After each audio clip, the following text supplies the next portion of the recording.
Umabot sa mahigit 200 mga barangay ang isinailalim ng Commission on Elections sa red category kaugnay sa nalalapit na pagdaraos ng barangay at sangguniang kabataan elections.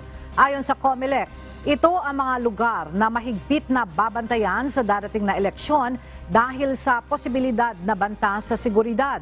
Dito, mas paiigtingin ang puwersa ng Philippine National Police, Armed Forces of the Philippines, kasama ang iba pang nasa law enforcement upang pigilan ang anumang banta ng karahasan.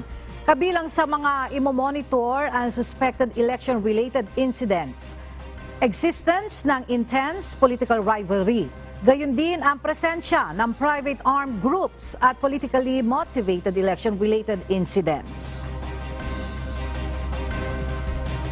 Historically, pag palapit na tayo sa election, mag-i-intensify yung rivalry kasi lalo't mag-iumpisa na yung campaign period. So yung sentiments ng mga tao, yung the emotions will be high. So we will be expecting a higher incidence, and the higher categories will be classified under the red.